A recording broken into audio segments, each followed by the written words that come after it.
네, 수능 특집으로 전해드리고 있는 EBS 뉴스. 이번에는 올 수능 시험의 전반적 분석과 함께 향후 입시 전략을 윤윤구 EBS 대표 강사와 함께 짚어보겠습니다. 자, 선생님 어서 오시죠. 안녕하세요. 네, 안녕하세요. 자, 출제본부에 따르면요. 일단 변별력보다는 교육과정 정상화를 더 신경 쓰겠다라고 얘기를 하고 있는데 지금 수험생들의 체감 난이도 굉장히 궁금합니다. 수험생들의 경우 체감 난이도는 선택 과목에 따라서 다르게 나타나는 것이 좀 정상적일 것 같고요. 예. 하지만 최근 수능의 난이도의 경우에는 큰 특징이 하나가 있습니다. 재학생과 N수생의 반응이 수능을 보면서 확연히 다르게 나타나고 있다는 점입니다. 예. 시험장에서 보면 얼굴 표정만으로도 재수생인지 재학생인지를 구분할 수 있다는 말이 나올 정도이거든요. 예. 그러니까 올해 수능 정도의 난이도에서는요. 재학생들 그리고 중위층은 체감 난이도가 다소 높다라고 느낄 것이 될 거고요. 재수생들이나 아니면 상위권 학생들은 체감 난이도가 좀 평이하다라는 정도로 이야기가 나올 것 같습니다. 네, 예상했던 대로 재수생들에게 조금 유리할 수도 있겠다 이렇게 볼 수 있을 것 네. 같고요. 일단 수학 과목에 대해서 좀 얘기를 해보면 아무래도 선택 과목 격차가 좀 우려가 되지 않았었습니까? 보면 그래서 미적분은 좀 평이하고 나머지 과목들은 어려웠다 이렇게 좀 분석이 나오고 있는데 난이도를 조절해서 결국 표준 점수 격차를 좀 해결하려고 한 부분 아니겠습니까? 네. 근데 궁금한 건 이렇게 해서 해결이 될 부분인지 걱정입니다. 맞습니다. 국어와 수학에서 표준 점수 최고점의 차이가 이렇게 들쭉날쭉하게 나타나는 것은 주요 대학에서의 표준 점수 반영이다라는 것을 생각을 해보면 정말 큰 문제일 수밖에 없습니다. 예. 오늘 수능의 경우에는 조금 다소 어렵게 출제되었던 국어 영역에서 변수가 더 크게 나타날 것이다라고 예상이 되고 있고요. 더불어서 선택 과목별로 1등급의 비율 격차가 매우 큰 문제가 될 것이다라고 예상을 할 수가 있습니다. 네.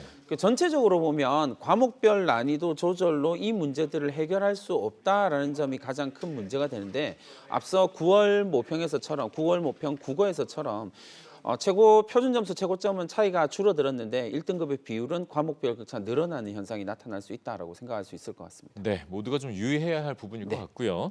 자, 지난 모의 평가 결과들을 좀 보면 말이죠. 1등급을 지금 국어 수학 과목에서 거의 다 자연계 학생들이 장악을 네, 했다고 볼 수 맞습니다. 있거든요. 70%, 많게는 90%까지 나왔었으니까요. 근데 이제 본 수능에서는 이게 좀 달라질지 궁금합니다. 네. 아무래도 이제 평가원에서 이 부분을 신경 써서 출제를 하긴 했을 겁니다. 네. 하지만 실제로 수능에서도 이와 유사한 현상이 나타날 것으로 보입니다. 올해 치러졌던 3월, 4월, 6월, 9월 시험에서 미적분과 기하의 1등급 비율이 최소 84% 수준이었다라는 점을 생각해 보면 충분히 이런 예측이 가능할 것 같습니다. 예. 특히 오늘 수학의 난이도를 고려해 본다면 대략 한 85% 수준으로 예측이 가능할 듯 합니다.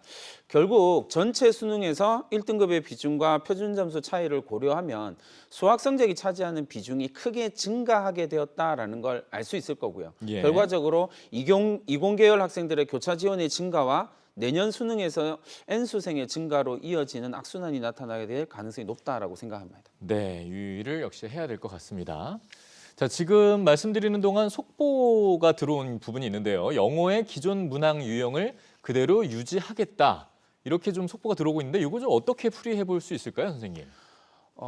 기본적으로 예. 이제 그 영어라고 이야기를 할 때는 절대평가로 전환되면서 1등급의 비율이 천차만별로 나타나고 있는 상황을 좀 다양하게 나타나고 있다라고 하는 것을 보여주고 있는데 예. 특히나 올해 수능 같은 경우에는 EBS 연계가 확 줄어들면서 네. 학생들의 체감 난이도는 어쩔 수 없이 높아질 수밖에 없다라는 결론이 나오게 될 것으로 예상이 됩니다. 자, 또 들어온 속보를 살펴보면 영어의 간접 연계 전환, 그러니까 네. 시험 부담을 완화를 하기 위해서 노력하겠다. 네네. 이렇게 또 우려 섞인 얘기가 나오고 있죠. 예. 네, 맞습니다. 근데 이제 전체적으로 주요 대학교에서 영어의 등급 간 점수를 조금씩 벌리고 있는 현상이 나타나고 있거든요. 네. 그러니까 어떤 간접 연계로 돌아간다고 간접 연계로 진행되고 있는 상황에서도 영어 때문에 불리함을 겪는 수험생들은 좀 늘어날 수밖에 없을 거라고 예상이 됩니다. 그렇군요. 자, 다시 좀 질문을 좀 드려보도록 하겠습니다. 지금 인문계, 자연계, 지금 뭐 성적대별로 올해 대입에서 대응해야 하는 게 네. 그 어느 해보다 좀 더 신경을 많이 써야 될 걸로 지금 걱정이 되거든요. 네네, 어떻게 맞습니다. 보고 계십니까? 올해는 제가 생각하기에는 정시에서 역대급 눈치 싸움이 발생하게 될 가능성이 좀 높습니다. 예. 예년과 다르게 성적표가 나오기 전까지는 사실 뾰족한 대책이 없는 상황이거든요. 가채점 결과도 예측이 어려운 점이 있습니다.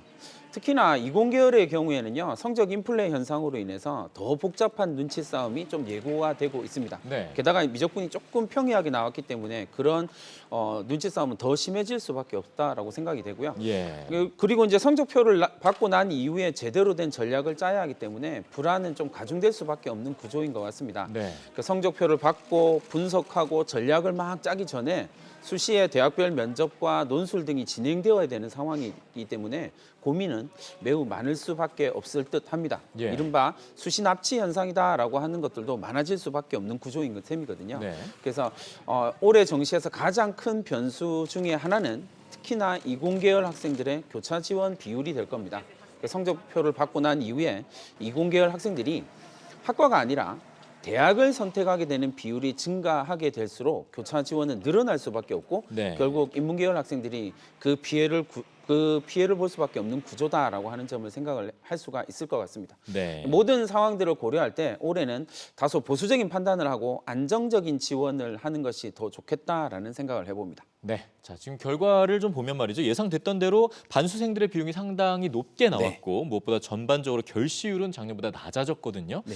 대입에서 당연히 변수가 될 수밖에 없겠죠. 네, 그렇습니다.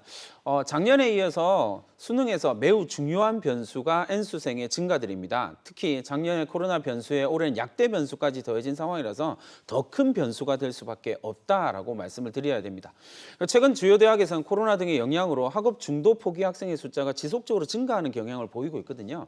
이들 중에서 이공계열의 비율이 압도적으로 높은 만큼 수능에 유입되는 이공계열 졸업생들의 비율도 높은 편입니다. 네. 게다가 최근 재수, 반수를 선택한 학생들 중에는 수능 성적 상위권들이 다수 포진하고 있기 때문에 이공계열 상위권 대학의 치열한 경쟁이 예상되는 상황이기도 합니다. 네. 더 여쭤볼 게 많은데 오늘 시간 관계상 좀 네. 여기까지 들어봐야 될 것 같습니다. 자, 윤인구 선생님 말씀 잘 들었습니다. 고맙습니다. 감사합니다.